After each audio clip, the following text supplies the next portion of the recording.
Yayasan El Safan memiliki komitmen untuk mengedukasi kampus STT maupun sekolah-sekolah serta kampus non-STT untuk menjadi lembaga pendidikan yang inklusif dan ramah disabilitas melalui advokasi, sosialisasi, dan edukasi.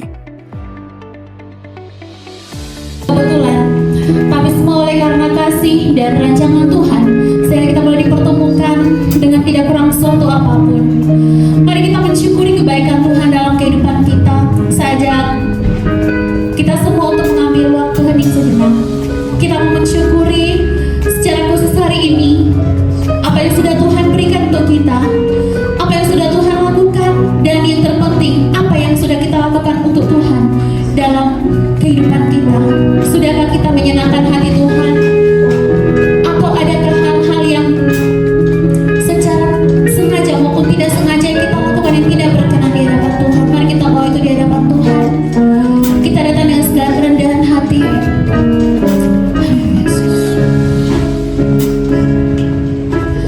Mari kita mengangkat pujian ini. Kita mau katakan penyertaan Tuhan begitu sempurna dalam kehidupan kita.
Kehidupan kita, semua karena kasih karunia dalam kehidupan kami.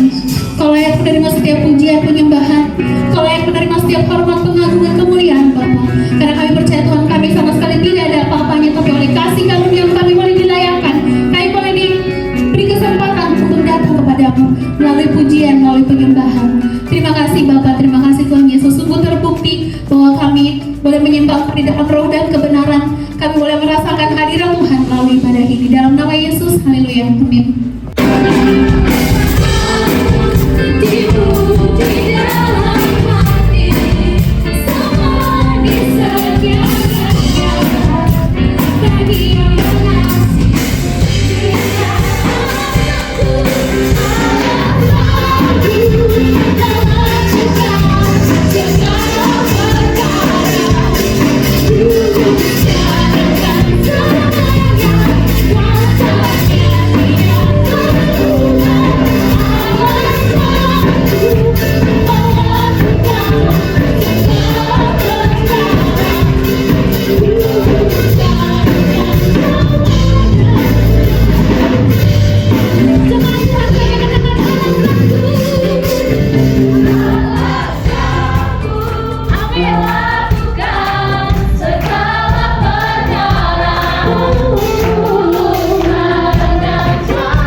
sudah diperkenalkan dengan dunia seni, dunia pendidikan. Saya sudah nyanyi di gereja umur 4 tahun.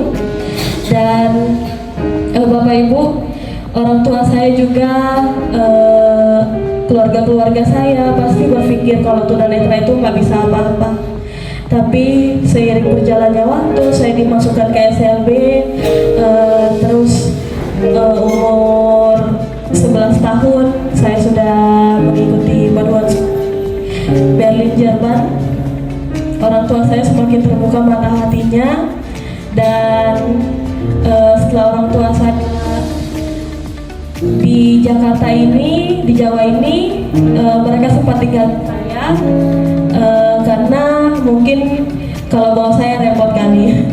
Dan di situ pun saya ditinggalkan di asrama selama 6 tahun. Setelah itu saya dibawa ke Jakarta dan saya tinggal di Yayasan El Safan. Mata orang tua saya lebih terbuka lagi karena di El Safan saya dididik dan dibina dalam banyak hal, komputer saya, dan sehingga tidak ada lagi yang membedakan antara saya dengan teman-teman saya, baik teman-teman saya yang mungkin masih memiliki penglihatan, karena disabilitas itu hanya butuh penyesuaian, Bapak Ibu dan teman-teman semuanya. Jadi teman-teman tidak usah takut memiliki teman-teman disabilitas. Dan sungguh luar biasa karya Tuhan dalam kehidupan saya. Prestasi pertama saya di El Safan, saya mendapatkan juara 1 lomba menyanyi solo di tingkat Kota Madya, Jakarta Timur, dan juara 2 di tingkat Provinsi DKI Jakarta. Dan kali ini saya akan menyanyikan satu lagu yang biarpun mungkin banyak orang yang tidak peduli, yang tidak mengerti akan kondisi kita, tapi Tuhan selalu peduli dan mengerti setiap beban kita. Jadi jika Bapak Ibu dan kakak-kakak memiliki beban yang mungkin susah, percayalah Tuhan sanggup untuk memulihkan setiap kita. Amin.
Kasih-Mu layakkan seluruh hidupku,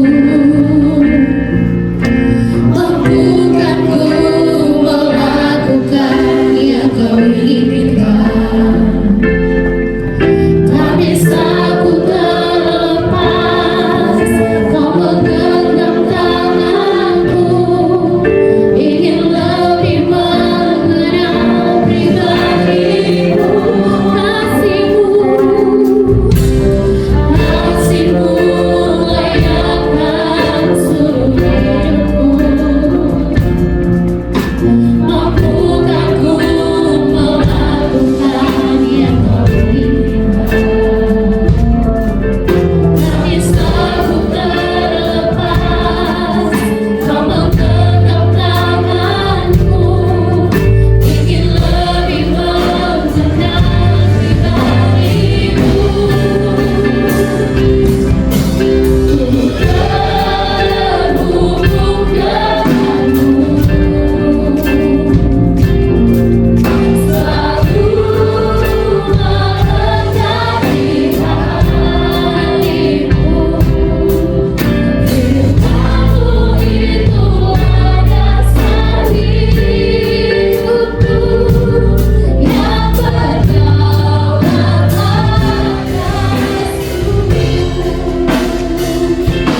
Mari kita akan mencari, kita mengatakan kasih-Mu,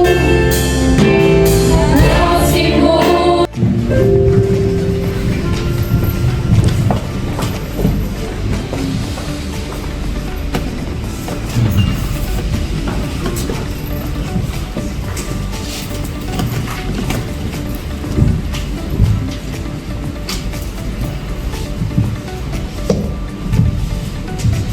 Mari berdoa. Allah yang Maha Kasih, Maha Kuasa, kami datang mengucap syukur, sungguh bersyukur, teramat bersyukur atas segala anugerah dan cinta kasih yang selalu Kau limpahkan kepada kami. Tak berkesudahan kasih setiamu, selalu baru setiap hari. Terima kasih ya Allah atas segala waktu dan kesempatan serta peluang yang selalu kami terima. Olehnya kami dikuatkan dan kami rindu selalu belajar sehingga kami tercipta sebagai manusia pembelajar, dan akhirnya pada waktunya nanti sesuai dengan kehendak Allah kami diutus pergi melayani, melakukan tugas panggilan kami sebagai pemberita Injil. Diberkatilah keluarga besar STT Kataros sehingga STT ini melahirkan hamba-hamba Tuhan yang hebat, yang excellent, dan mereka menjadi berkat bagi bangsa dan negara. Kami telah menaikkan puji-pujian, mohon berkat kemuliaan hati Tuhan sehingga semuanya sungguh-sungguh menjadi kemuliaan dan untuk hormat bagimu semata-mata. Terima kasih ya Allah, demi Kristus Yesus firman yang telah menjadi manusia itu, kami ini siang ini malam ini. Ya. Nah saudaraku, anak-anakku yang saya kasihi, dengan kenyataan yang ada, maka kita akan membaca satu bagian yang olehnya apa yang terjadi pada masa itu juga sedang terjadi dalam keadaan ekonomi global di dunia, termasuk Indonesia. Kejadian 26 ayat yang pertama. Setelah itu nanti loncat 12 dan 13. Kejadian 26 ayat 1, loncat di 12 dan 13. 3 ayat saja. Oke. Yang sudah dapat bilang amin. 1, 2, 3 ayat 1. Maka itu adalah yang pertama yang sebab itu Ishak berbicara kepada raja orang Filistin. Ayat 12.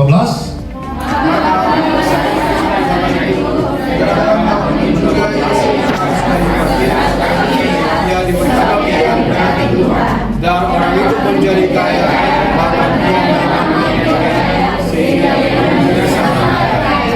Mana yang paling enak dibaca dari ketiga ayat itu? Nah, berarti matre. Ayat yang ketiga, coba sama-sama baca. 1, 2, 3. dan orang itu menjadi kaya, bahkan dia kian kaya sehingga ia menjadi sangat kaya. Atau begini, ganti orang itu dengan nama sendiri. Berani? Ya, dan orang itu. Dan orang itu Ya, 1, 1, 2, 3. Sabar kalau sabar. Kalau giliran mau kaya aja kagak sabar tuh semua tuh. Sabar. 1, 2, 3. Dan Reko menjadi kaya.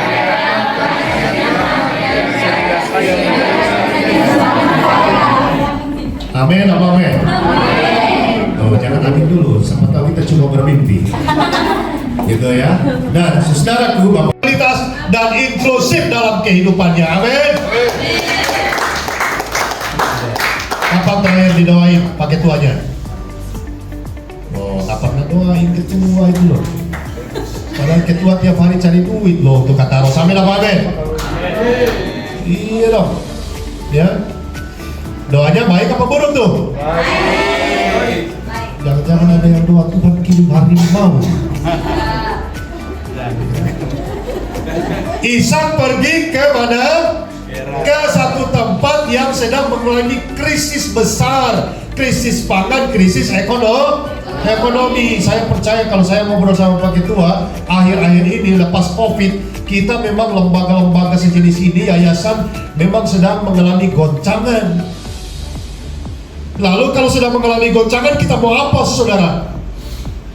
Kita harus membuat satu strategi. Dan itu yang dilakukan oleh Ishak di negeri Gerar. Akhirnya muncullah ayat yang ke-12. Baca sama-sama lagi, 1, 2, 3. Maka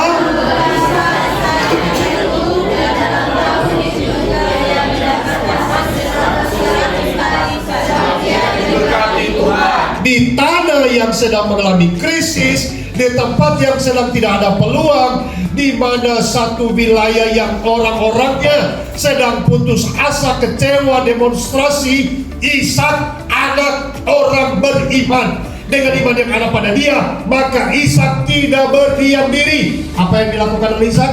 Dia menabur tabur di 7. Amin apa amin? Menabur itu artinya bekerja, melayani. Amin. Hamba Tuhan hidup dari Injil, bukan iman. Injil. Kalau iman semua orang punya iman, saudara. Itu hamba tuh. Jadi kalau ada mahasiswa yang gak mau kerja, gak boleh makan. Ada ayatnya gak? Waduh, asrama hafal. 1 Tesalonika berapa? 3 ayat 10. Coba buka 1 Tesalonika 3 ayat 10. Buktikan supaya kalau bicara pakai dalil gitu loh. 1 Tesalonika 3 ayat 10. Yang amin, yang amin, yang dapat bilang amin. 1, 2, 3.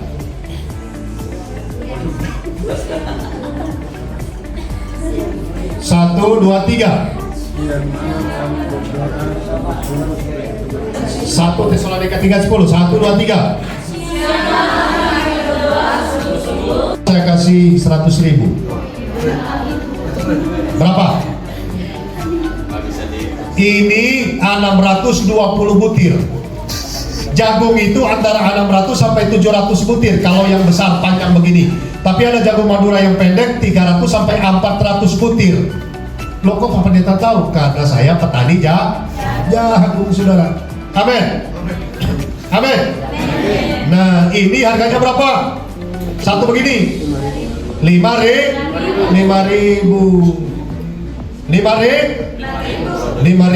Maka menaburlah Ishak untuk bisa jadi begini. Apakah jagung itu ditanam satu begini, satu tongkol? Iya. Bagaimana cara nanamnya?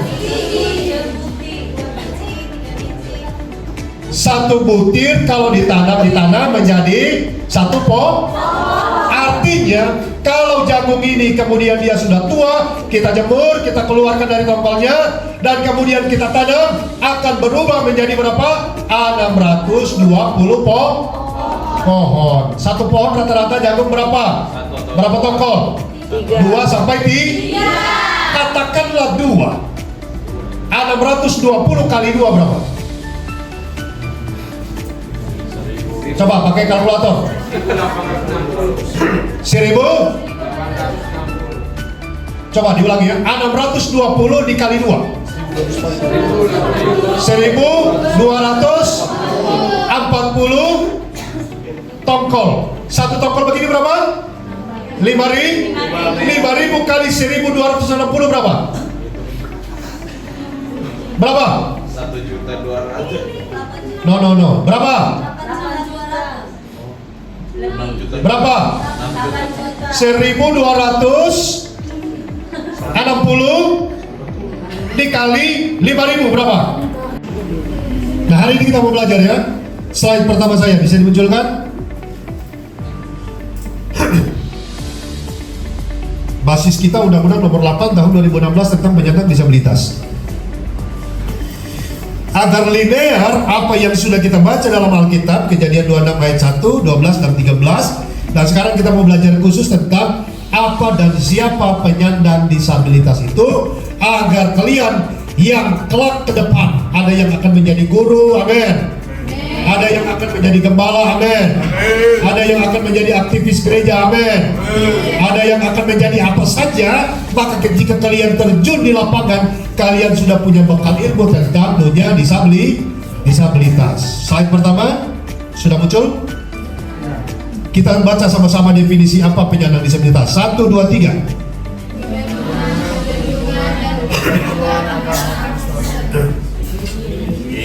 Terus seseorang yang mengalami keterbatasan intelektual, Sensorik dalam jangka komunikasi dengan lingkungan, dapat hambatan dan kesulitan untuk. masih secara penuh dan efektif.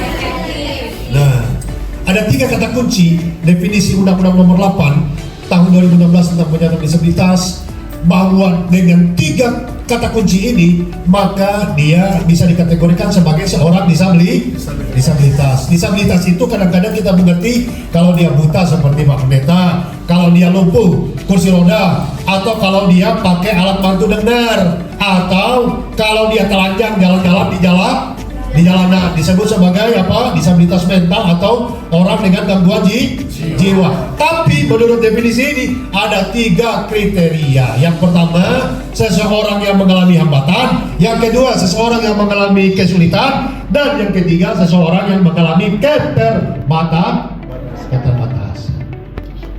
Pernah kuburan? Takut enggak? Orang buta kagak ada yang takut lewat kuburan. Kagak ketahuan itu kuburan apa bukan? Betul apa betul? Orang buta itu paling hemat energi, betul? Di panti kami di Pondok Bambu itu satu waktu makan malam itu lampu padam listrik. Yang panik para pengasuh. Anak asuh yang tunanetra semua asik makan terus. Waktu lampu menyala, apa yang terjadi? Daging ayam tinggal tulang. Di asrama Kataros terjadi nggak? Kalau berdoa 1 tangan di ayam, 1 tangan dilipat. Kenapa? Karena sesuai dengan firman-Ku, berdoa dan berjaga-jaga. Tangannya jaga ayam, matanya berdoa. Nah, itu kan kelakuan di asrama. Yang ketawa itu kan pelaku semua. Ya, nggak bisa diomongin, dibohongin Pak Pendeta ini mantan anak asrama, saudara. Boleh nambah tapi cuma nasi, ya Yesus Tuhan. Berikut yang kelima apa? Disabilitas sensorik, pendengaran dan bicara, ya, atau bisutuli. Mereka itu biasanya menggunakan bahasa isyarat, bisa dengan tangan gitu ya. Ya, kalau di televisi atau di kanal-kanal YouTube yang sudah sangat terkenal itu biasa ada pemandu bahasa isyarat atau menggunakan bahasa bibir. Makanya kalau ketemu orang bisutuli, bicaranya berhadapan muka. Halo, kamu, namamu siapa? Cara bicara dengan orang bisutuli begitu. Gak usah teriak-teriak, namamu siapa? Gak ngaruh, dia kagak denger. Betul apa betul? Ada tekniknya, saudara. Ada yang tidak bisa membedakan mana mamanya, mana bukan mamanya. Hanya binatang yang tidak bisa membedakan itu induknya atau bukan. Ruben disabilitas men. Terus siapa lagi? Musa. Keluaran 4 ayat 10. Ketika Musa dipanggil oleh Allah untuk memimpin bangsa Israel 2 juta jiwa keluar dari Mesir ke Kanaan, dia berkata kepada Tuhan, jangan aku tak pandai bicara, aku gagap. Artinya apa? Musa disabilitas sensorik bicara. Tapi coba lihat, Tuhan pakai nggak Musa? Luar biasa, 40 tahun keliling. Ngeri saudara. Orang yang disabilitas dipakai Tuhan menjadi leader, top of the top leader dari bangsa Israel. 5, siapa? Saul. Siapa lagi? 6, Simpson disabilitas netra. Dia mengalami kebutaan karena apa? Karena dia kompromi terhadap dosa. Makanya bilang sama laki-laki, jangan jadi tukang intip. Tukang apa? Saudara pikir asrama STT itu seperti ruang Maha Kudus? Disitulah sebenarnya paling banyak dosa terjadi. Karena Pak Pendeta juga mantan anak asrama saudara. Simpson mengalami kebutaan karena dosa penyembahan berhala. Terus siapa lagi? Imam Eli di Silo. Terus siapa lagi? Mephiboset, umur 5 tahun dia mengalami kelumpuhan akibat keteledoran. Asisten rumah tangga Yonatan yang membawa dia, menggendongnya tak becus sehingga dia jatuh dari gendongan. Jadi hati-hati saudara. Pelajaran penting, kalau kita gendong anak-anak harus hati-hati. Jangan sampai jatuh, karena dia jatuh pantatnya duluan, akhirnya sarafnya putus, dia mengalami kelumpuhan. Tapi Mephiboset dia menjadi penasehat Raja Daud di istana. Terus siapa lagi? Ya, shalom. Ya, puji Tuhan, kita sangat bersyukur kali ini kita bisa kunjung ke Yayasan Resapan pimpinan dari Pak Riston. Luar biasa, saya mengenal beliau dari tahun 95 ya? Ya, 95. Kenal beliau itu ya sama seperti kita, semua masih normal ya. Ya, itu luar biasa. Dan mengingat beliau ini orang yang kritis di dalam kelas ya, ketika dosen mengajar tidak pernah diam, dan juga kutu buku, artinya senang baca buku apa saja ya berhubungan dengan studinya itu dibaca. Itu luar biasa. Dalam perjalanan tadi sudah disampaikan ceritanya ya, memang tidak mudah ya prosesnya. Kepada saya sudah pernah saya dengarkan kesaksiannya dari normal ke normal akhirnya permanen ya buta. Itu tidak mudah. Saya harus sekolah dulu di Jogja kalau nggak salah ya ada beberapa tempat untuk sekolah. Pasti ada keputusasaan, tetapi karena tadi dikatakan ada spirit rohani yang luar biasa yang motivasi dirinya sehingga bisa sampai sekarang ini. Luar biasa. Ini satu yayasan yang saya sudah pernah beberapa kali waktu masih di Rawamangun. Ya, sekarang sudah nggak di Rawamangun ya, sudah tempat yang jauh lebih besar ya. Ya udah milik sendiri. Wah, luar biasa. Dulu tempat yang sangat sederhana. Waktu saya berkunjung di Rawamangun itu, asrama di sana ya. Itu karena begini. Tadi saya bisa mengatakan begini. Orang buta bisa melihat, orang yang melihat dengan kasat mata buta. Nah, kan bisa ya? Ya, nah itu ya. Artinya apa? Bagaimana cara pandang kita atau perspektif kita melihat kehidupan. Ya, itu kuncinya di situ. Maka saya katakan orang yang normal melihat bisa saja jadi orang buta. Ya, bisa jadi orang buta. Kenapa saya katakan begitu? Ya, tadi sedikit tantangan aja udah mengeluh. Sedikit sakit penyakit aja sudah mengeluh, udah mundur. Ya, sedikit tidak punya uang belum dikirim dari orang tua sudah mengeluh, ingin pulang saja. Nah, ini orang buta ini. Ya, karena putus pacar tinggalkan kuliah. Nah, ini orang buta. Ya, nah itu. Hati-hati. Jadi memang betul tadi katakan kalau saya lihat justru orang buta bisa melihat karena cara pandang yang disertai dengan kuasa ilahi. Kalau tidak kuasa ilahi ya mungkin akan terlalu keputusasaan. Saya pernah ngobrol-ngobrol dengan seorang tunanetra yang jual sapu ya keliling. Saya ajak ngobrol. Nah, saya semangat ya Pak. Ya, jadi kalau saya beli pun bukan karena kebutuhan, karena sudah ada. Ingin ngobrol aja. Kenapa disebut seperti itu? Turun orang Batak. Ya, jadi ngaco bahasa Batak begitu ya. Tapi semangati, saya doakan begitu ya. Nah, artinya apa? Bagi kita terutama mahasiswa, mudah-mudahan pertemuan hari ini ya memotivasi kita. Amin. Amin.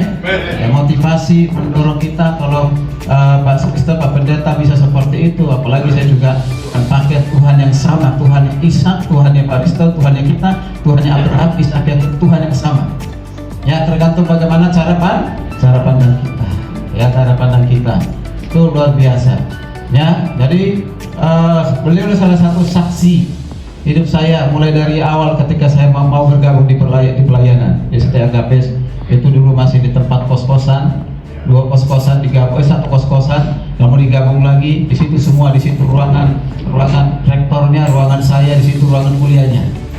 Itu sangat sempit sekali. Untuk masuk aja, ya untung aja bukan gue lihat itunya rektornya dan juga dosennya kan gitu.